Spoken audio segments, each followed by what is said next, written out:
how's it going? For today's video, I wanted to share with you how I cleared my acne, part 1. If you have not seen the video on how I have cleared my acne, pause this video and go watch it right now. I will link it to you in the description and right here.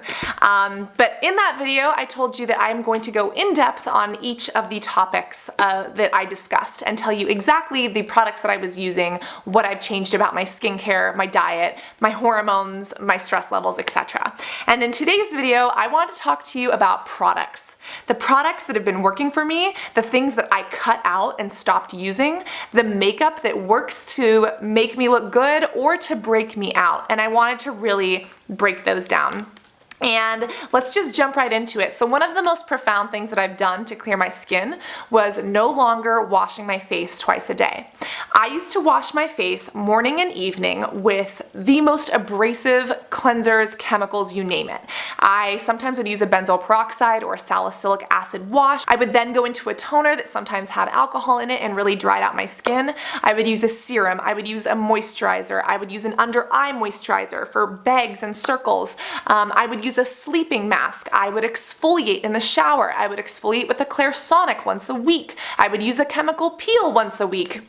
And I was using all of these things that were supposed to be helpful for my skin, but I was really overdoing it for my skin. And now my skincare routine is literally 3 steps. I only do it once a day. Give my skin a break. And at first I started breaking out more, but your body instinctively kind of knows how to run itself. It's a smart system. And sometimes when we just get out of the way, our bodies can balance themselves. Now that being said, I do use a couple different products that I think have been amazing for my skin. And sometimes when I switch these up, I've noticed that there are differences in my skin, which I don't enjoy. But at the same time, I really have an understanding of products, and so when something is working or when something isn't working, or when one product is reacting with another, because of my background in chemistry and science and skin, I know what's going on. So I've said it before and I'll say it again, the most important thing to clearing your skin is educating yourself. So start watching some YouTube videos, crack open a book, and actually get to know how your skin works so that you know how products work for you. But I pretty much use 3 steps, and the first one is really non-traditional. I stopped using my acne cleansers. My acne cleansers that had a ton of exfoliating chemicals in them, a ton of abrasive chemicals in them because it was too much for my skin. And I also stopped using things with a lot of fragrance. If things had fragrance or perfume, they were really irritating my face, and I'm just very naturally sensitive to that stuff. I have premature rheumatoid arthritis, which is a condition I was born with, and it's an inflammatory disease that's just genetic, and it doesn't bother me a lot day to day, but it means that I'm a lot more prone to inflammatory issues. And guess what? Acne is inflammatory. So I have been using the Dr. Bronner's soap, and I started using this completely on accident.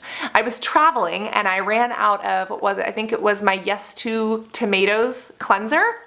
And I had this that I was using for my body, and I was like, I'm just gonna put it on my face. Dr. Bronner's soap is so good for me. It's basically pure Castile soap, so it can be a little bit drying, but I mix it with a little bit of tea tree oil. This is tea tree oil from the Body Shop, and I just kind of create a liquid suspension. And this breaks down my makeup like you've never seen. It removes everything off my face, and it just basically cleanses. Really, phone? Rude. I never thought that I would stop like acne cleansers because it seems really counterproductive, but I have found that this works for me. Tea tree oil is also a natural antiseptic, which means it does help to kill bacteria.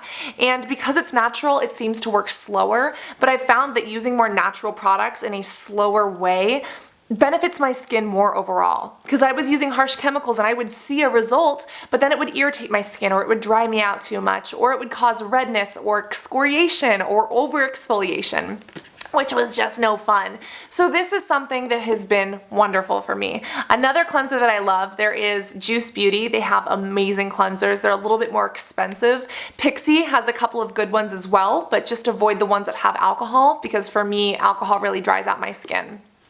But these two things, they're inexpensive, they're cheap, and they've been working for me. Second, I tone my skin because this can be a little bit drying. I tone my skin with an essence. So this is essentially a toner. They call it an essence. I don't know why, but it's from Juice Beauty. It's 100% organic and natural, and I truly, truly love it. The purpose of a toner is to balance your skin. Your skin has a pH, which we've talked about in other videos. It has an acidity level, and you want to keep that acidity level where it's naturally supposed to be, at about a 5.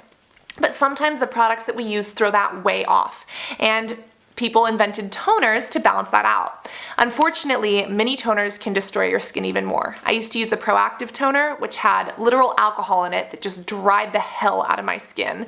And then it had, what was it, hydroquinone? I think it was hydroquinone, and it just irritated my skin even more.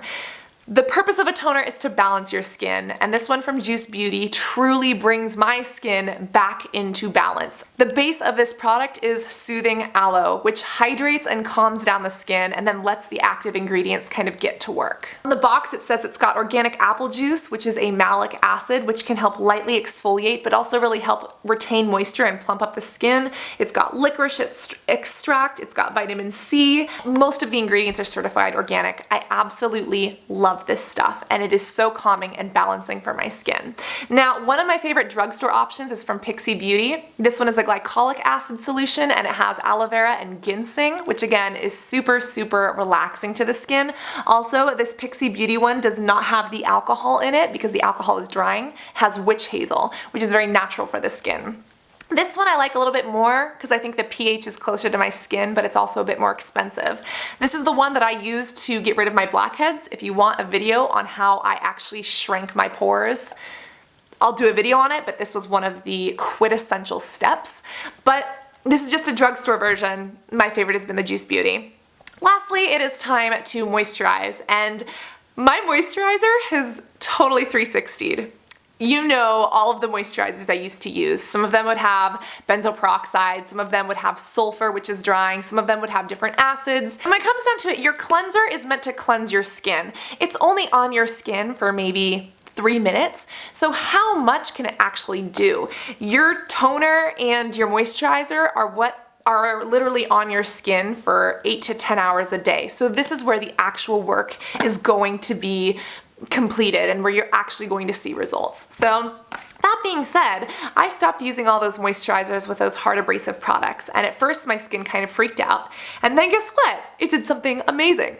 It started to balance itself. And what I use is a serum from Juice Beauty. This is another one that has those fruit extracts, so it is mildly exfoliating, but it also has small particles, so it gets into the skin to give hydration. And even though my skin has been an oily mess, the reason my skin is so oily is because it's overly dry.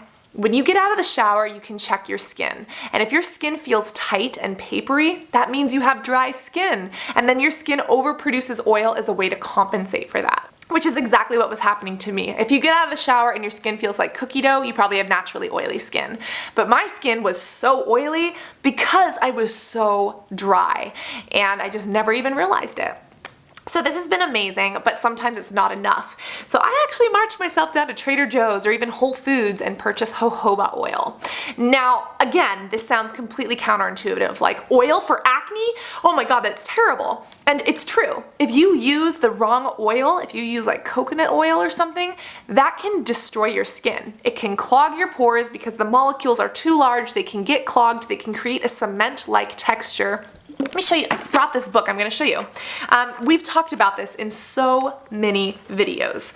So I really hope that you educate yourself and look at those videos. But here's an example of the skin. You've got your hair follicles, you've got everything going on. The second something plugs that, all of this oil starts to swell up in this follicle and creates this big glob, which becomes acne. And if you're using the wrong kind of oil, that can aggravate this entire process. Or the wrong makeup. If the makeup is sitting heavily on this top layer of the skin, it can clog that pore, and it can literally cause those breakouts. But if you use a proper oil that actually works with your skin and can actually inhibit bacteria, you can hydrate your skin from the inside out, giving your skin what it needs without creating a blockage. So jojoba oil is interesting because it has a molecular structure very similar to our skin. It's very, very similar. This oil acts just like the oil that our skin produces, only it doesn't clog as easily and it is not as friendly to bacteria. Bacteria, the P. acnes bacteria, loves the oil in your skin because that's where it lives and it hates oxygen. And that's why a lot of times it can thrive. With this stuff, I give my skin the hydration that it wants so it doesn't produce its own oil, but then this isn't as friendly to the bacteria, so the P. acnes bacteria can't flourish and thrive. And because I mix it with this also is mildly, non-irritatingly exfoliating, so that way if there are any clogs on the top of the skin left over from makeup or from skin that doesn't exfoliate off evenly, this gently does that job throughout the day, so it's not too much. So then beyond that, what I did that was revolutionary was stopping with all of the exfoliating treatments. I was exfoliating once a week and I was using the Clairsonic to remove my makeup. Now don't get me wrong, the Clairsonic was excellent at removing my makeup, and leaving microparticles of makeup on your face is one of the biggest causes of acne in my opinion. But when I started using this actually breaks down the makeup and it breaks down the particles so my skin wasn't as clogged.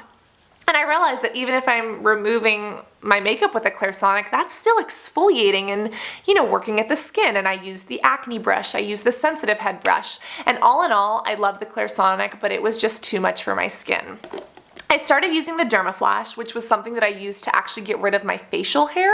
So I wasn't even using it for exfoliation. It was literally to get rid of my beard and my mustache and like all of the hair that grows on my face because, hi, I'm a Wookiee caveman. But the Dermaflash is also known for exfoliating, so I stopped using the Clairsonic.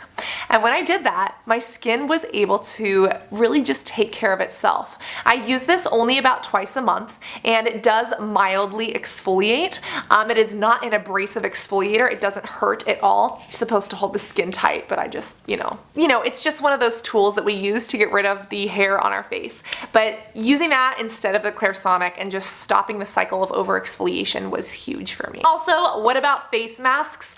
One of my favorite face masks that I'm currently out of is the LUSH Cupcake. The LUSH Cosmetics Fresh Face Masks are amazing. The Cupcake is made of more natural ingredients. It has a lot of oil wicking ingredients, so it gets rid of the oil, and it's also cool and cold. And I find that having a cool temperature really calms down the heat and the irritation that's on my skin. Acne is very inflammatory, and I am a very inflammatory person, as I've discussed, because of my premature rheumatoid arthritis and my inflammation problems. And using a cooling product actually really helps bring down that inflammation. Just like if you were going to put ice on a broken bone or on a sprained ankle or on a knee. Same concept. Putting cool things on your skin helps to bring down those lesions. So I don't use the LUSH Cupcake all the time. It's literally more of a fun thing to do at sleepovers with friends and things like that. And then also sheet masks. I try out a lot of different sheet masks and I love them, but again, it's more of a luxury product. Where a sheet mask actually comes in is when it can deliver products like these to your skin that you leave on for 8 hours a day. That's when a sheet mask is going to actually be really important. And there are some sheet masks that I like from Muscly. They're really expensive though. There are a couple of others that I've liked that I've picked up along the way, but I have yet to find a sheet mask that actually delivers the ingredients that I need, that actually goes beyond being a luxury item and actually becomes an item that is essential to my skincare routine. Also, if a sheet mask is too expensive, I'm not going to apply it every day. The reason that a sheet mask works is because it applies product, it leaves it on the skin, but then it also kind of presses it in with the literal mask, and it's usually cooling because the mask retains a cool temperature in contrast to your skin. So if you know of any really good masks, let me know and I'll try them, but I've found that sheet masks just aren't all that. I prefer the regular masks, and right now Cupcake is what I use once in a while, but it's not essential to my skincare routine. So next, let's talk about makeup.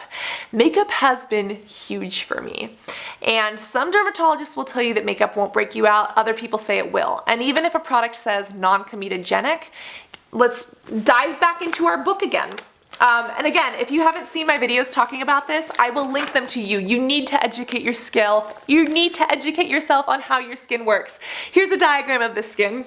You have the dermis and you have the epidermis and you have the stratum spinosum, the stratum granulosum, the stratum corneum, horny layer. You have all these things in your skin and your skin is constantly renewing itself. The epidermis is what we see, and that's what's constantly sloughing off. And if something blocks that from sloughing off, it causes a plug on one of the follicles, which we can see here.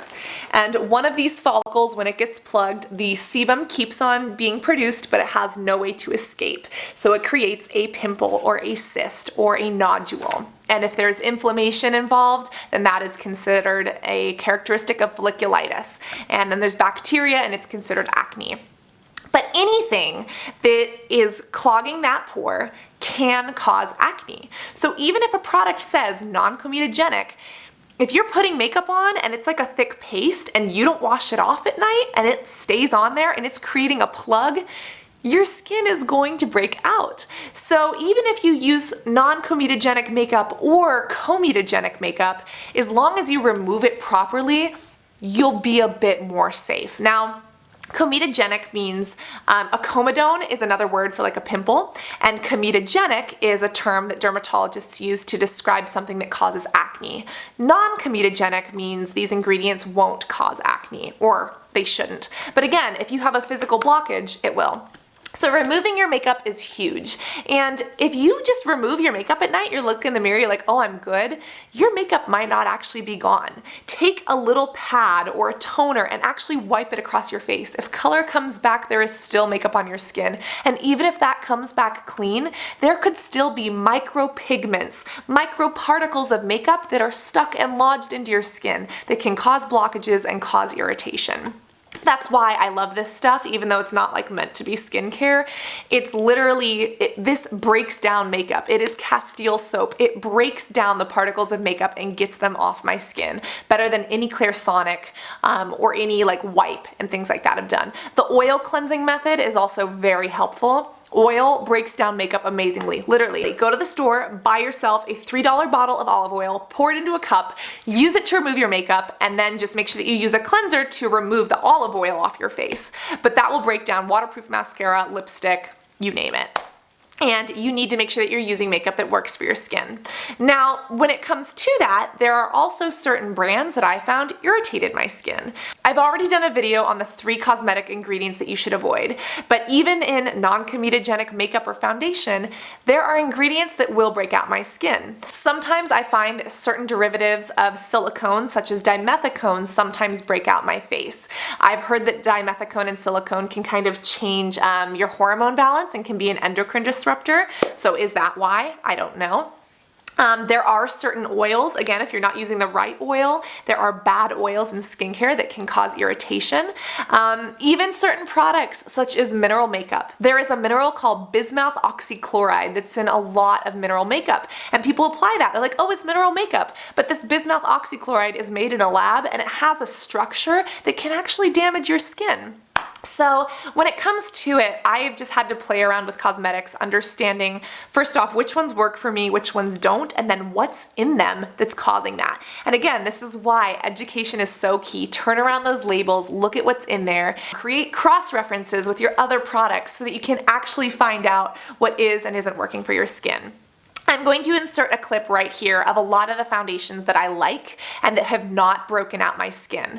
I have not had a problem with these for my acne-prone skin. The formulation seems to work. I just really enjoy them, and these are things that have worked for me to cover acne. Now I'm also going to show you a collection of foundations that have broken me out. Some of these foundations are my absolute favorite because they look so beautiful on your skin. They will make you look flawless. Some of these have been my favorites for 5 or 7 years. But at the same time, I have found that these products have had a tendency to break me out. There are chemicals or ingredients in them that my skin does not always love. So everyone's skin is different, but just take that as what it is. Those are some of the things that I have found my skin reacts positively or negatively to when it comes to makeup. I have also found that using natural makeup does help my acne. Natural makeup is usually lighter in coverage, so it might not give you the coverage that you're looking for. But I have found that using lighter coverage, first off, I still feel confident. It still makes me look fine. And then on top of that, it's so much better for my skin. And it doesn't have the perfumes or the toxins that a lot of other products do that can cause acne. You know, when it comes to products, the standards for cosmetics were created in the 50s. And guess what? They haven't been updated. So everything that was decided back then in like 1950 something still holds true today. How come we haven't updated that? We're using products with chemicals that could be severely damaging to our bodies. Just nobody knows because we just haven't tested it. And that's kind of ridiculous. So one website that I personally love for natural beauty is alia.com. Whole Foods is also where I go to get a lot of natural beauty products, but when it comes to finding makeup, I really do like to try to find some of those more natural brands because I have found that they are just better for my skin, and even if they are lighter coverage, I'm okay with that. I still feel confident, and the lighter coverage means less suffocating to your face. That's the next thing, is that when it comes to suffocating your face, I have found that using powder foundations has been more beneficial than using liquid foundations when it comes to the treatment of acne. When it comes to the treatment of acne, liquid foundations I love because they look so good, but again, you're creating a layer that's creating a temporary block on your face. When you use powder, your skin can still breathe. And also when you wear a powder, it kind of helps to mop up or soak up some of the oil, at least some of the oil that my skin has been known to produce in the past. There are a lot of products that I love. Currently I've been obsessed with IT Cosmetics and Physicians Formula. I love them both. They're inexpensive. The Physicians Formula is inexpensive. I used that back in high school, and it's a really full coverage powder that goes on super smooth. It covers well, kind of like a liquid foundation, but it's a powder, so it helps to get rid of that oil and doesn't clog up the skin, at least for me. Another brand that I recently fell in love with is Lily Lou. They're a very natural, pure cosmetics line, and I got them off of that alia.com, which is kind of like a natural beauty website, a natural cosmetics website. I love their powders. They are extremely soothing. They don't have a lot of chemicals in there that I don't agree with, and they just don't irritate my skin. And the last part when it comes to products is also cleaning your makeup brushes. And who am I to lecture you when I don't even do it all the time myself? What I do is that instead of just having like one set of brushes, here's consumerism example 1A for you, but I have multiple sets of brushes. So when one set is dirty, I'll go to the next one so that I'm not using a dirty set of brushes. And I try to clean them as often as possible, because if you don't clean your brushes, it's literally a bacteria stick. A stick with a bunch of bacteria in there that is staying in a moist environment with a bunch of cosmetics. It gets your facial oil on it. You put it down for a day, it grows, you wake up the next morning and put it back on. You're just applying bacteria to your skin. It's not good. So I've been trying to clean my brushes, and when I don't have time to clean my brushes, I will switch to another set, which kind of makes me feel bad because I'm trying to be a more eco-friendly consumer, and like that's hard for me because I feel like, who needs 3 or 4 brush sets, if not more? Let's be honest, Cassandra. But at the same time, it has helped my acne, just kind of maintaining brush hygiene. Also, I do not use animal hair brushes. In the past I did. I stopped using animal hair brushes when I went vegan for ethics reasons, but I actually found that it helped my acne. One of the MAC brushes that I used to use was animal hair, and it was so old that it was kind of like bending and breaking off. So not only would it leave fallout on my face, but those would become jagged edges that would actually kind of stab and scratch at my skin. And again, if we're scratching at our skin, that's gonna create open lesions, or it's gonna create open tears where bacteria can get in and lesions can form. So I was literally, like using a blush brush that would kind of micro tear and cut open my skin, and then I was applying a blush that had like red number 40. Red number 40 is an ingredient in blush that has a crystalline structure. And that crystalline structure actually scratches and destroys your skin. So I was literally opening up my skin with a brush just to apply that powder of blush for color that was actually getting into my skin and causing issues. Also, animal hair brushes hold on to more bacteria. They hold on to more product because they're not as easy to clean. And then on top of that, they can have allergens. Just the way some people are allergic to cats or dogs. Have you ever really hugged a boar or a goat or mink, I don't know, what do they make brushes out of? You could be allergic to a lot of those hairs and not even know it. And even if you're not severely allergic, you could have minor skin irritation. And again, acne is made from inflammation and irritation. So if you have a makeup brush that is causing inflammation and irritation, it's gonna be hard to have a good looking, clear skinned face. Let's just say that. So guys, that is kind of the products and the things that I've been using to clear my skin. That's pretty much been up. I do switch it around a little bit, and again, that is a luxury that I have because I have educated myself about ingredients and about skin. I will use a glycolic peel if I think it's necessary. If I have a sunburn, I know how to extra hydrate my skin when it needs it.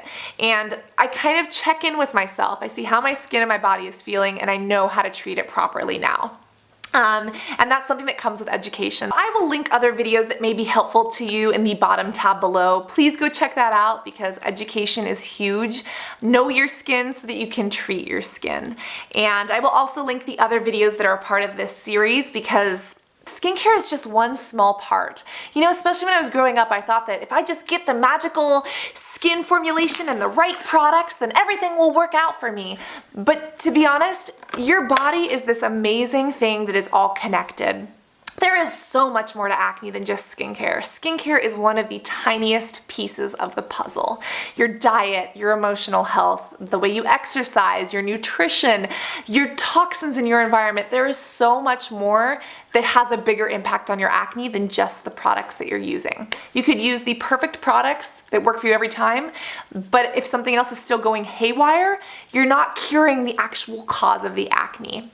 So just keep that in mind as you educate yourself. So I will link that all below, the other videos in this series, etc. Educate yourself, add them to your watch later playlist or whatever, and post a comment. Tell me what you learned from this video, if you have a piece of advice for me, if you want to share with other people how your experience is the same or different than mine, because I believe that beauty is not something that we are born with. Beauty is something that we learn, and beauty is something that we earn.